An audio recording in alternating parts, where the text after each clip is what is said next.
அனைவருக்கும் வணக்கம். நான் உங்கள் பிரசன்ன ஜோதிடர் காயத்ரி உபாசகர் சந்தன்ராஜ். நம்ம இன்றைக்கி இந்த பதிவில் பார்க்கக்கூடியது நரசிம்மர் ஜெயந்தி. நரசிம்மர் ஜெயந்தினா என்னன்னு கேட்டிங்கன்னா, இன்றைக்கி மகாவிஷ்ணு நரசிம்மராக அவதாரம் எடுத்த நாள். அதாவது இன்றைக்கி மகாவிஷ்ணு நரசிம்மராக அவதாரம், அதாவது பிறந்த நாளாக நம்ம என்ன செய்கிறோம், நரசிம்மர் ஜெயந்தின்னு கொண்டாடுறோம்.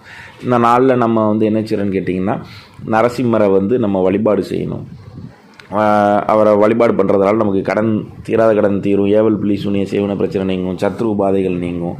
இந்த நேரத்தில் நம்ம நரசிம்மரோட மந்திரத்தையோ ஸ்தோத்திரத்தையோ வழிபாடு பண்ணுறது நமக்கு நல்லது. நரசிம்ம ஸ்தோத்திரம் நான் கீழே டிஸ்கிரிப்ஷனில் கொடுத்துருக்குறேன். அதை உங்களுக்கு புரியும்படி எழுத்து வடிவிலையும் சொல் வடிவிலையும் கொடுத்துருக்கேன். அதையும் நீங்கள் படிங்க. மேலும் நரசிம்மர் கோயிலுக்கோ இல்லை பெருமாள் கோயிலில் இருக்கக்கூடிய நரசிம்மரோ போய் நேரில் வழிபாடு பண்ணுறதும் உங்களுக்கு என்ன செய்யும், அவரோட அல்கடாஷ்ட பரிபூர்ணமாக வாங்கித்தரும். சரிங்களா?